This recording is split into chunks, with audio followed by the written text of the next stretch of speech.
What's going on, guys? In today's video we're taking another look at Gray Zone Warfare, but this time we're going to be using my RX 5900X Nitro Plus that I've slightly overclocked, and I've also paired it with a Ryzen 5900X. So this is my other PC that I got, so I'm just checking the game out. And for this video we're targeting 4K native with the Epic Quality preset. So this maxes all the settings out. We have 100% resolution scale, and we're using TSR as a form of anti-aliasing. I'm going to take a look at the settings here, and it's actually doing a lot better than I thought it would be. I thought it would be around mid-30s maybe, but it seems to be between 40 and 50, so I'm kind of impressed actually. The one issue that I've noticed though is that every now and then you get this like flicker. I'm sure you guys will probably notice it. I don't know what that's about. I don't recall seeing that on my RTX 4090 video I made. It just happened just now. So that is kind of strange. But now my concern with this particular PC is the capabilities of the 5900X. On my previous video, I noticed that it was quite CPU heavy. So let's see what the 5900X can do. So what we're going to do here is we're going to go into the graphics settings, and we're going to go from the Epic Quality preset all the way to low. So we're going to lower everything to the ground, and this should allow us to become CPU bottleneck. Basically that's kind of what we're aiming for here. And I've also enabled all the cores and threads so you can see for yourself, and we're definitely CPU bound here. You can see our GPU use is 70 to 80%, so 100% GPU bound here, and it looks like it's actually saturating all the cores and threads pretty well. I mean, I just seen a bunch of them hit 90 something%, so that's actually pretty good. However, the 5900X seems to be only good for, I don't know, 70 to 80 FPS, around that, and some of it will also depend on the area. As you will see later, it can actually dip all the way into the 60s in some cases. So what that means is that that's what the 5900X can do in this game. It doesn't matter if you throw in a 5090 from the future or a 8900 XTX. It's all that it can do, basically. We're going to continue pressing forward here, and I've gone back to the Epic 4K native preset so that we can continue forward, and I'm going to make my way towards the town, I suppose. And yeah, I mean, we're definitely below 60, but we have some pretty good 1% lows, I have to admit. It's actually, game feels quite smooth even though it's below 60. And before we go the FSR route, what we're going to try to do is try to lower the graphical preset first to see if we can stay close to native 4K, but just lower the graphical settings down a bit, and maybe we're able to maintain a 60 FPS experience. I don't know. I think we should try it out. So let's go into the settings and lower the quality preset from Epic to high. Now, lowering the quality preset does lower the resolution from 100 to 87, but it's still really, really close. And yeah, it seems to put us close to 60 FPS actually. We're in the mid-50s. Game definitely feels a bit smoother. But in a game like this, I would say you want at least 60 FPS solid, ideally higher. In my opinion, 90 FPS would be ideal. 120 would be perfect, but we're not going to be able to do that because of our CPU. Not in a native way without frame generation anyway. Now, in my previous video, I did take a look at FSR, and I'm not a big fan of the way it's been implemented here. It's quite a bit flickery, and this is at 4K we're talking about. So I am hoping they can fix that. I found that XCSS did a better job as far as the super resolution part of it, and it gave you similar levels of performance gains. However, unless you have FSR enabled, you can't use frame generation. So let's go ahead and try FSR anyway. And keep in mind that we are getting close to that CPU limit, right?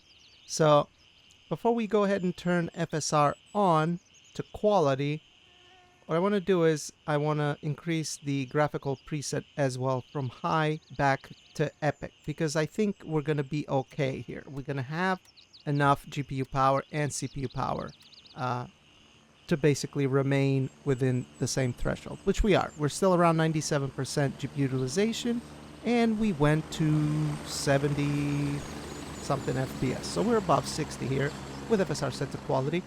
actually doesn't look too bad. I guess it would stand out more if you were playing from native resolution or if you had DLSS and XeSS. That bit of flicker is gonna stand out, but you know, yeah, it gets used to it. It's fine. It's not too bad. Now keep in mind we're between 60 and 70 FPS. Once we enter this rice field here, you get some stutters here and there. There was a little one just there. But what also happens is that there's less demanding stuff for the GPU to render now. So our FPS has shot up higher, and now we've hit that 5900X CPU limit. You can see our GPU utilization dropped to 91%. So we're definitely CPU bound here. And again, we're at around that 70, 75 FPS limit, dropping into the mid 60s sometimes. So yeah, these games are getting, these new games are getting quite CPU demanding, I have to say. Because, I mean, 5900X drop into the 60s of FPS. Oh wow, look at that. That was a nice nice stutter there. There's another one. Ooh. Wow. That was like a 4 or 5 second lockup. Now, I don't know if that's a result of the server or if the game is loading the next area. I don't know. But I think this is a good time to go ahead and enable FSR 3 frame generation, because clearly we can't get any more FPS via other settings. We're CPU limited. So with FSR 3 frame generation, it seems to work. So it looks like you do need an AMD card to get FSR 3 frame generation to work, because we went from mid 60s to 110. So that's actually pretty good. And it actually looks really good. Very smooth. Very comparable to DLSS 3 frame generation I tested on my previous video. The only difference, again, is the FSR super resolution component that makes some of the foliage a bit flickery. But other than that, it's actually very fluid. Okay, so I remember there being some enemies here. Yep, here they are. And on my previous video, on my other PC, for some reason, the game was causing my PC to reset. And this is actually where it happened after I killed a few of these guys. And I ended up losing everything. So what happens is if your PC shuts down or you get disconnected from the server and you're out in the field playing, when you load back in, it's the same thing as if you died. So you have no gear. All your gear is gone. Now in this game, I've heard that you can actually go back to your body and loot it unless some other player loots it first. I don't know how that works, because when I loaded back in, I opened up the map and there was no... there was nothing on the map to indicate that my body was there. Now, I don't know if that's supposed to be there. I don't know yet, because I haven't played the game enough, but that's what happened. So that was unfortunate. Now, speaking of which, since I've played this game on my 5900X, 7900X TX PC, I haven't had the game crash or my PC reset like it did on my other PC. So I still have to investigate why that's happening. It could be my new power supply. I don't know. But that's just besides the point of this video. Now, as far as to kind of wrap things up, I guess, yeah, I am actually impressed with the performance of the 7900X DX. Actually, it's pretty good. And even though the 5900X does become kind of a burden in this game, because, you know, it limits you to that 60 to 80 FPS before it becomes the bottleneck. As far as 1% lows and everything like that, it's actually not bad. It's pretty good, but this is just another game in a wave of games where some of the previous gen CPUs are kind of showing their age, I guess you could say. And to be fair, even my 7800X 3D was, I think it was reaching 110 FPS before it became the bottleneck. So...